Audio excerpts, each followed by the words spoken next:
Thank you so much, Gary. Man, what a story from Nora. I can say that I was not that generous as a child. Growing up, for me, I was always more fascinated by the sport of baseball. That's what consumed a lot of my heart and my mind as a kid. Some of my earliest memories as a kid are going to see the Diamondbacks play at Bank One Ballpark. You guys remember? Yeah, the Bob. Yeah. Now it's Chase Field, but it used to be called Bob. That was its nickname. Loved going to see games. I can still remember the crack of the bat, the sound of the crowd. When I was at home, I'd watch the games on TV and I'd pretend like I was involved. I'd have an imaginary bat and I'd wait for the pitch to come and swing when it came. So I loved baseball. I was compelled by it from an early age. And that naturally led into playing it as I grew up. I played t-ball, I played Little League, I played club baseball, which is traveling around and it's year-round oftentimes. And then eventually I played in high school. And in high school baseball, there's this thing that happens before the game. Those of you that played baseball probably know this. It's called infield, outfield. It's baseball's version of a warm-up before the game, functionally. It's like a shoot-around or a layup line in basketball. And the idea is that the coach will go out with his players, and they'll all take their positions, and he'll hit a couple warm-up balls to them, wherever they are. It's a way for them to get a kind of lay of the land. How is the dirt playing? How's the grass playing? Where's the sun? How am I going to stand? Those sorts of things. But the difficulty with it is only one team can be on the field at a time. So a weird dynamic starts to happen. One team will take their warm-up, and the other team will stand and stare at them from the dugout, watching them intently. And so it creates this like performative dynamic in baseball, because when you're on the field, you want to look smooth, you want to look put together, because it's a way to earn the respect and maybe even intimidate the people in the other dugout before the game even begins, right? It's a way to gain power before the game starts, because you want to look impressive. And so coaches always emphasize we got to have a clean infield outfield. We want to look good for the other team. And this reared its ugly head for me when I was in high school baseball. I played for Shadow Mountain High School here in Phoenix. We were playing against Cactus Shadows, which, by the way, if you ever want to just guess the name of a Phoenix high school, you can use Cactus, Shadows, Mountain, or Valley, and you probably like those 4 words. So Cactus Shadows versus Shadow Mountain. And we're taking the field for the infield, outfield. I played first base in high school, and that meant that during our warm-up, I was going to be the last one left on the field. All the outfielders take their warm-ups, and then all the infielders have to throw across to first base. So I'm always going to be the only one left. Everyone else clears out when they've done their warm-up, and it's just me and the coach and the catcher behind the plate. And so everyone is nice and smooth, it goes crisp, and it's my turn. And I'm already thinking, before I even took the field, I was already thinking about how I needed to look impressive. In baseball, it's important to look good, by the way, so my jersey was clean, you guys. It was white. I had my socks pulled up. Fashion statements are important in baseball. Stirrup socks were what I was wearing. That probably means nothing to most of you, but if it means something to you, you know. Stirrup socks, important stylistic choice. I had a wristband around my forearm. I was already thinking I need to look as good as I can. And there were 2 things that I had to do in my infield outfield. The first thing was field a hard hit ground ball to me, whip around and throw it to second. The second baseman would catch it, and then he would run into the dugout, leaving just me for the second task, which is grabbing a slow rolling ground ball in the infield, as if somebody had bunted in a game. So those are my 2 things, and I've done these things thousands of times. And the first thing is really smooth. I grab the ball, whip to second, it's beautiful. And Cactus Shadows is literally feet away from me. The team is on the first base side. So they're right there. I'm like, man, this is going great. All I have to do is pick up the slow rolling ground ball. But, again, I want to look impressive.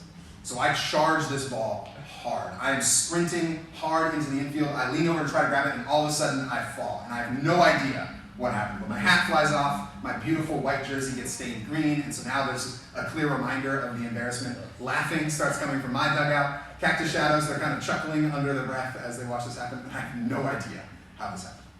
And as I'm kind of coming to my senses on the ground, I notice my shoelace has been expanded. It's huge, this big old loop. And what I've learned now, put together in my head, is that my cleat got caught in my shoelace as I was sprinting and forced me to tumble into the dirt. And I will never live this down. Anybody who played baseball with me in high school remembers that this was a thing in infield, outfield against Cactus Shadows. I was so focused on obtaining the praise and respect of the people that were watching me that I failed to do a very simple thing. The thing that I was actually supposed to do, I missed because I was so focused on getting power, looking impressive, looking praiseworthy in front of other people. And Jesus warns us that something similar can start to happen in our spiritual lives. In this next installment in our series, we're calling Whoa! Whoa! I love the exclamation point. You've got to emphasize, right? Whoa! We're going to hear Jesus' words to the devoutly religious folks of his time, the Pharisees. He exposes to them that excessive pride has started to creep into their lives, and it's worked through their religion. He's showing them that they're emphasizing earning praise and respect from others primarily, that is their motivation, and it's corrupting what is supposed to be a vibrant and living faith. Jesus is showing them that their way of living, which we're going to refer to throughout the rest of the morning as the way of the throne, their way of living is ultimately bringing death and destruction to them and to everyone else around. And Jesus instead models for us in his life, death, and resurrection a different way of being, the way of the cross. So let's dig into this passage and see how Jesus is doing this. If you have a Bible, turn in it with me to the Gospel of Luke. This is the third book in the New Testament. I'll be reading from Luke chapter 11, starting in verse 43 and reading through verse 44. We're going to have it up on the screen if you'd like to follow along there as well. Luke 11, 43 through 44. Woe to you, Pharisees, for you love to have the seat of honor in the synagogues and to be greeted with respect in the marketplaces. Woe to you, for you are like unmarked graves, and people walk over them without realizing it. This is the word of the Lord. Thanks be to God. I heard somebody tangibly react. Oof. Heavy words from Jesus. The synagogue in Jesus' day was the primary religious gathering space for first century Jews. And it had a particular layout, a particular structure to it that involved a certain seating arrangement. There were seats set up at the front of the room, very similar to what I have set up here. These were the seats of honor that Jesus was referring to. And these were reserved for the most holy people, which me sitting there makes you think, well, you should be in that seat. The most holy, the most worthy people sat here and faced the congregation, and they were visible to everyone in the room. Everyone in the room knew that these people sitting in the seats of honor were the greatest, were elevated over and against the other people. In the marketplaces that Jesus mentions here, those weren't religious spaces, they were more social spaces. This is where people gathered from all over ancient towns and cities. It was where a lot of hub happened, a lot of activity happened. And so that meant that if you were greeted with respect in those places, everyone saw it. These were two places where if you spent time and were recognized as elevated or respected, everyone would see it. It was a way of earning power in that culture. Everyone would look at the Pharisees in the seats of honor and in the marketplaces and say, they've got their stuff put together. Jesus is saying here that they're seeking the religious and social public spaces where they can receive the most praise and the most respect and earn power from those places. And notice Jesus says that they love pursuing these things. That word love is important. I don't want to overlook it. He's talking about the heart space of these people. See, the Pharisees did a lot of great outer religious actions. They were really religiously impressive. They prayed, they tithed, they served, right? But ultimately, they were motivated by the wrong thing. Jesus is saying that the inner motivations, the inner parts of who you are crucial in a life of faith. What they were doing is putting on a good show so they could be elevated in the eyes of others. This is the way of the throne. The way of the throne is a method of obtaining religious and social praise in order to gain power, prestige, and self-importance. It's built upon the self, and it's always going to consist of pride, self-justification, self-elevation, and self-definition. The Pharisees were pursuing the way of the throne, and Jesus doesn't mince words when he sees this dynamic happening in them. He says, woe to you. And woe is not a word that we use very often in English. It's kind of out of our typical nomenclature, our typical language. But it's actually a pretty simple word. It simply means disaster or despair. He's saying that when you pursue the way of the throne, when you pursue religious or social prestige or power through the praise of other people, it will bring death and destruction to you and everyone around you. And it can be easy when we hear this, especially from Jesus, to think we're standing with him over here and looking at the Pharisees over there, right? Kind of sitting behind Jesus like, get him. Point fingers at the Pharisees, right? But the reality is, if we really examine our lives, we find we're much closer to the Pharisees than we are to Jesus, quite often, especially in our religious spaces. I think there's three main ways that the way of the throne continues to trip us up as religious people today. The first way, it trips us up in the infield. Trips us up is that it causes us to elevate and platform people who look or sound or seem impressive. We do that in our church spaces all the time. And in doing that, we're encouraging the way of the throne. We're encouraging gaining power based on your outer impressiveness. Christians love to celebrate people who put on good public displays of piety, people who express their religion loudly. We put them in our seats of honor in our marketplaces. We feature them.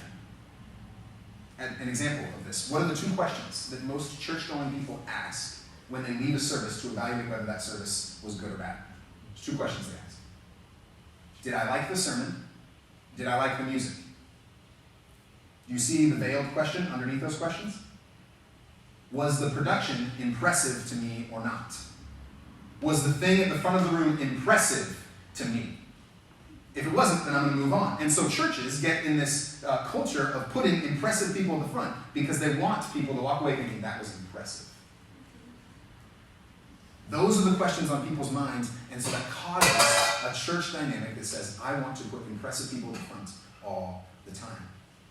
We do this with pastors. Think about what pastors are often praised for. Their dynamic speaking ability, the books they've written, the degrees they've earned, the size of their ministries.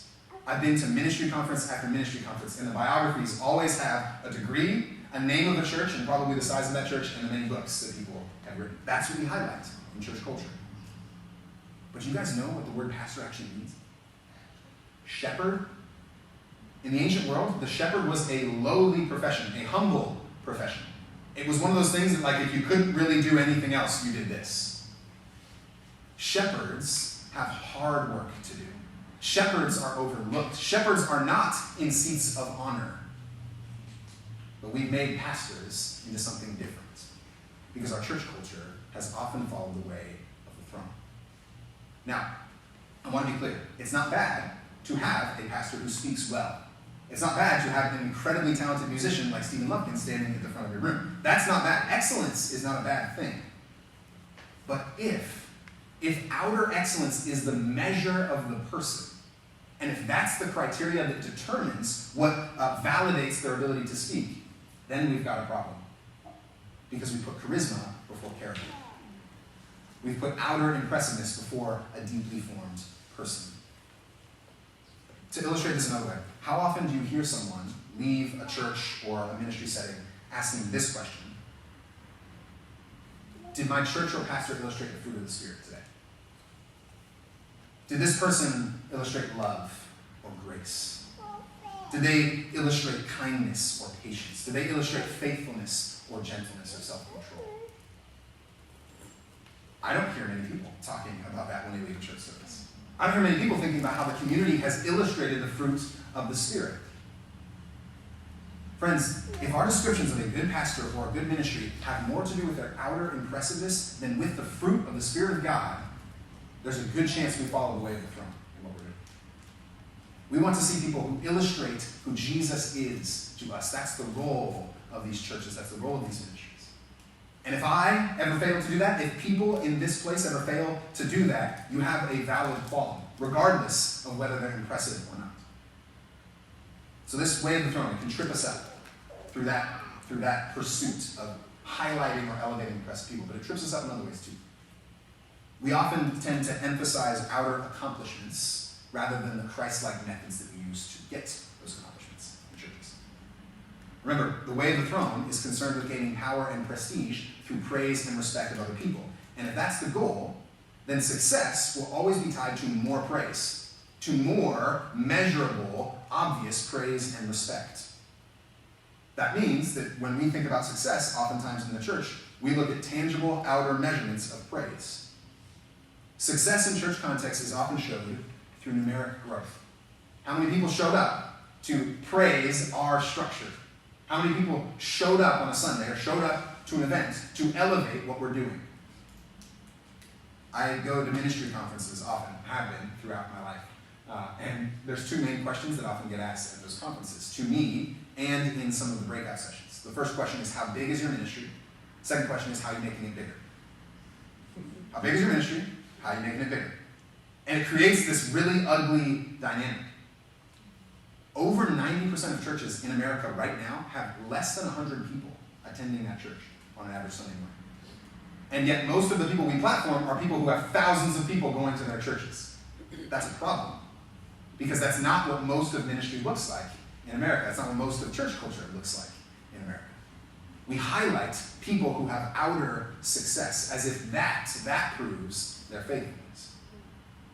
And this is exactly what the Pharisees did. They were ends sort of people, or results sort of people. And their outer results were often good. Tithing and prayer and fasting, all good religious things, right? But inside, they were motivated by corrupt pursuit of the way of the throne. They were using the wrong means to accomplish their religious ends. Friends, to Jesus in the scriptures, it's never just about what you do. It's about how you do it. And it's about who you are as you do it. The means are just as crucial as the ends. Success in the kingdom of God is embodying God's character as his image bearer and partnering with him to bring love and justice and peace and grace to the world. That's the measure of success. And oftentimes, that doesn't outwardly look very successful. There are all sorts of scriptural examples of people who outwardly seem to fail, who we believe are some of the most faithful people that have ever lived. The Old Testament prophets. God told Isaiah, when he said, you're going to proclaim my message to Israel, he said, they're not going to listen to you. Before he even started, he said, they have ears, but they're not going to hear. They have eyes, but they're not going to see. Isaiah's like, cool, sweet, thanks, right? I'm going to have an outer failure of a life, but I'm going to be faithful to the love and grace and peace and justice of God. The measurement was not outer success. The measurement was not numeric growth. The measurement was faithfulness to the character of God. All of the prophets were ignored, and many of them were killed. That looks like a failure to the world, and it's a success in the kingdom. Paul, the Apostle Paul, measures a church's success never in the New Testament based on numbers. You will never find Paul in any of his letters to the early churches saying, good job, you guys reached 100 people. Good job, you had 50 baptisms. He never uses that measure. The only measurement that Paul uses is faithfulness to the love and grace of Jesus. Are you illustrating the gospel to the people around you? That's what matters. And friends, there's no greater example than Jesus himself, who ended his ministry with a shameful death on a cross. All of his disciples, all of the people he poured into throughout his ministry, they were gone. It was just John and a bunch of ladies, because the ladies knew. They were smarter than that at that time. They had it figured out. From an outward measurement standpoint, from a numeric growth standpoint, Jesus was an utter failure. And we would say that's the most successful thing that's ever happened as Christians. This doesn't, by the way, mean numbers are bad. I want to see Midtown grow. I want to see new people come to this place and come to know Jesus and embody Jesus' love to the world. I desire that. But we're not going to do that by forcing people into the room. And we're not going to know that we're doing that successfully because we have butts and seats. We're going to know we're doing that because we're seeing change in people's lives. We're going to know we're doing that because we're serving our neighbors. We're going to know we're doing that because we're faithful to who Jesus was. Those are our measurements, not numbers. And if we think that numbers are measurements of success, then we follow the way of the throne. There's a third way that this trips us up as religious people today. We love to make church into a good show, a good production. Our church models and structures are often built on maintaining a certain level of production value that will please the audience out there. Not the congregation, the audience. There's a theologian who speaks about this in one of his books. He mentions that when he worked on a church staff a couple decades before, he now works at a university, he worked on a church staff, and he talked about what their staff meetings typically consisted of, the conversations they typically had. Here's 3 of the main things they talk about each week. The lighting for Sunday morning. Were they going to look good on the stage? We need to make sure that the lighting was just right. The decibel levels for sound. How was our music going to sound? There were even conversations on some weeks about artificially raising the decibel levels so that you could create a certain feeling in the chest of the people who were listening. So you could artificially create what would feel like a concert in the room. And then they always talked about seamless transitions and seamless people standing up front to make sure everything went smoothly. And that meant you had to have certain gifts up front, certain people who look excellent and sound excellent and seem excellent. It was all about presenting and elevating a product so that people could show up and consume it and praise it. That was the idea that drove them. And that's not just a one-off. We like to think like, oh man, that's really ugly, right? Churches all over do this. This is a regular thing. There's a mega church, head of a mega church, founder of a mega church that has campuses worldwide. And he is quoted in an interview as saying that the reason we do our sermons is to make people feel good when they leave. That's the goal of the sermons. We want to make people feel good. Feel better when they leave than when they came. This is pervasive in our culture. We love outer praise. There's a good quote from a theologian named Warren Wiersbe who summarizes what happens when we do this. He says, when ministry becomes performance, then the sanctuary becomes a theater. The congregation becomes an audience. And worship becomes entertainment. And finally, man's applause and approval become the measure of success. That's the way of the throne, you guys. A prideful pursuit of praise for the sake of power and prestige in the eyes of others. And when those dynamics go unchecked and unaddressed in our church communities, Jesus tells us that they radiate dynamics of death and decay in everything we do. That's what he says in verse 44 here. He calls the Pharisees unmarked graves, which sounds really serious. Like, I don't fully know what it means when I first read it in English, but it sounds serious. It's even more serious when you understand what he's saying.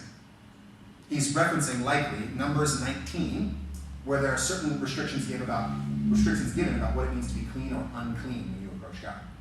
Cleanliness was an important part of ritual purity at that time.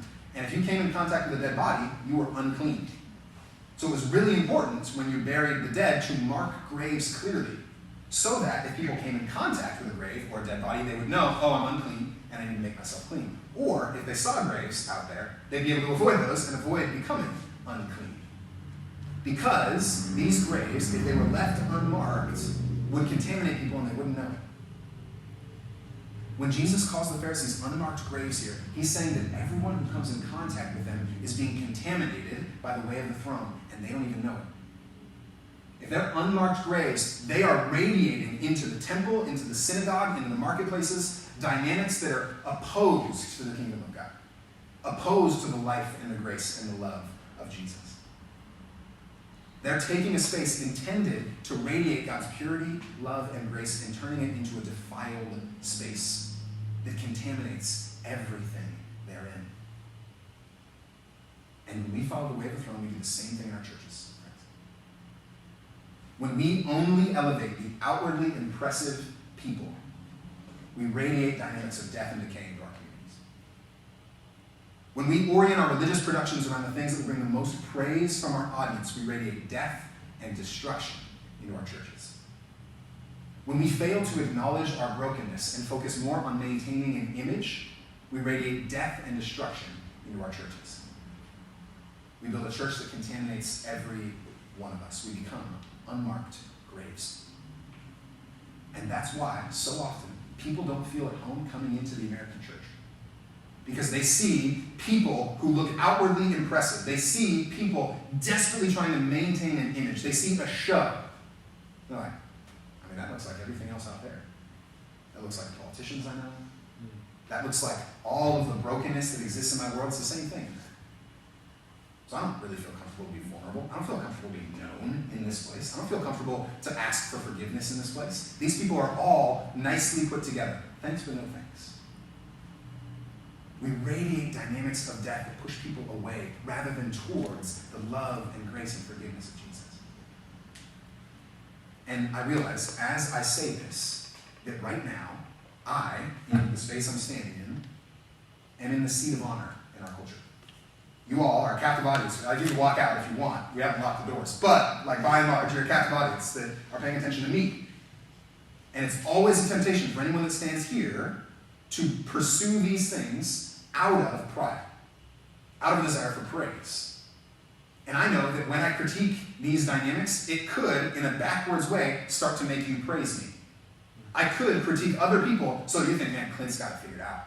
This church has it figured out, right? I could participate in the way of the throne by critiquing the way of the throne. So I have to be really careful and really honest with you guys. So, to be clear, I am not free from this corruption, nor have I been free from this in my life. On my worst days, guys, I really want to look put together for you all. So that you think, man, Clint, he's really got it figured out. He buttons his shirt to the top. On my worst days, I'm someone who thinks they actually know better than other people around me. Being married helps with that a lot. That's what I know. On my worst days, I'm someone who wants to measure success as a pastor based on how many of these seats are filled. And based on how many of you after the service say, great sermon. And so I have to build practices into my life, measures into my life that remind me of why I'm doing this, that remind me of why we do what we do in the church. I have to pray regularly and return to God and say, God, give me your identity. Give me the identity of the beloved child, independent of anything that I do or don't do. I have to build meditative and scriptural reading practices to remind myself that it's not about all the outward success that I pursue. I have to have accountability and confession with other people. I have to have other relationships with pastors who are trying to do this together alongside me. I have to know you all. I have to be vulnerable and honest with you all. The way of the throne can get to all of us, even in this amazing little community. And that means we need to have an alternative way. And thankfully, Jesus gives us one. It's the way of the cross. Jesus' entire life was devoted to a radically different way of being in the world, the way of the cross.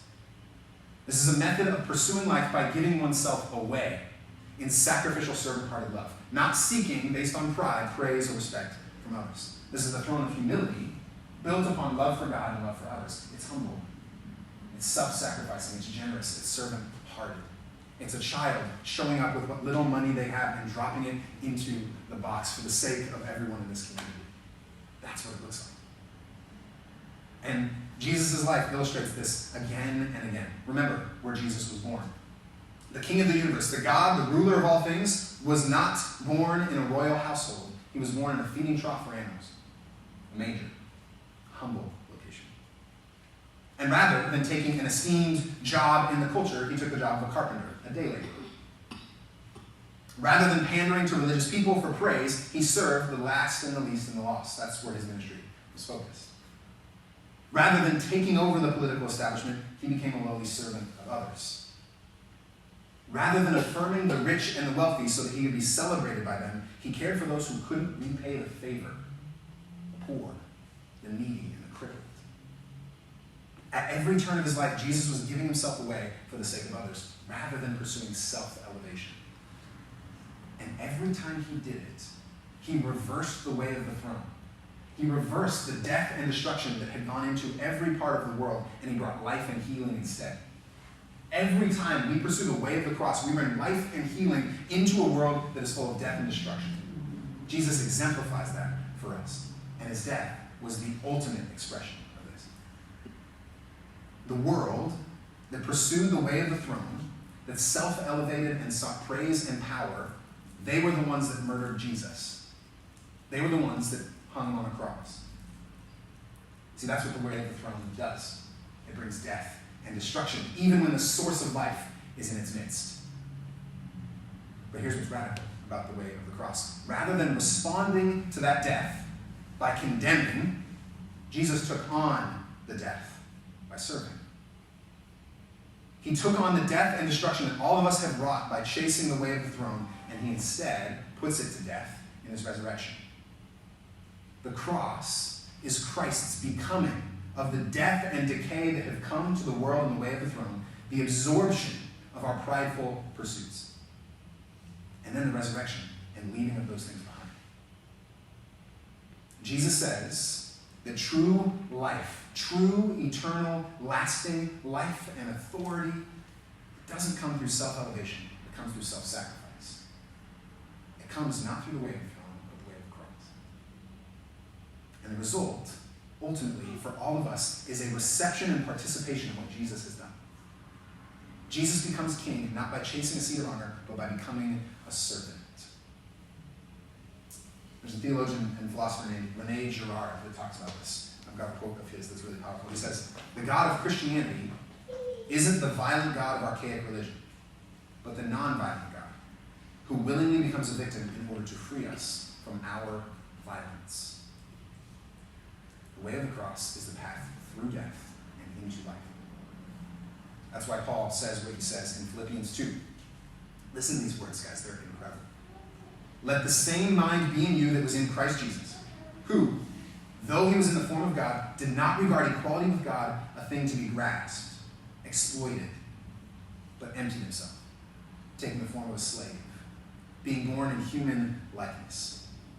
And being found in human form, he humbled himself and became obedient to the point of death, even death on a cross.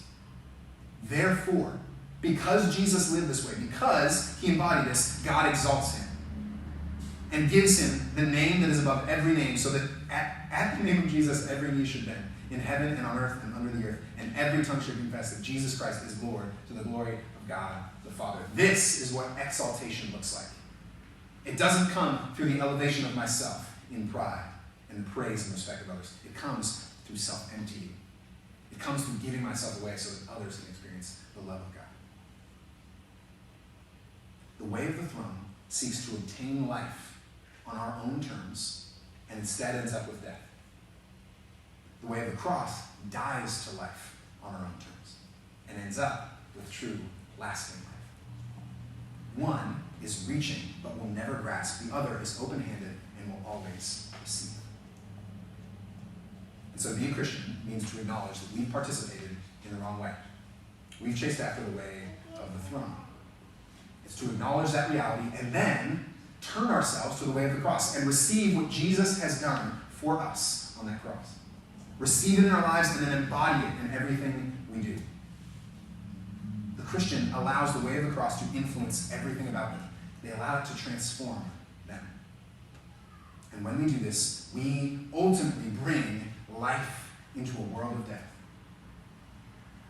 And if you ever are wondering how to make a decision, whether you're following the way of the throne or the way of the cross, always remember what the way of the cross looks like. Giving myself away. If my priorities are about only self-elevation and praise and respect, then I'm probably pursuing the wrong way. That's why George Walpole, a great bishop in England, said this. He said, "If you are uncertain of which two paths to take, choose the one on which the shadow of the cross falls." If you're uncertain of which two paths to take, choose the one on which the shadow of the cross falls. So for some of you in this room, this might be an invitation to you to do this for the first time in your life. To say for the first time, "God, I have chased the wrong way, and I receive your grace and forgiveness through the way of the cross and wish to live a different way." For some of you, this might be the 100th time or the 1000th time. It might be a new thing in your life that you realize, I've been pursuing the wrong direction and I need to change. But whatever it looks like, wherever you are on your spiritual journey, know that Jesus is inviting you to be transformed and to transform the world out there. He's calling you to give up the way of the throne and embrace the way of the cross. Because it's only there that we can find true, lasting life. So the choice is ours. Which way will we take? Let's pray.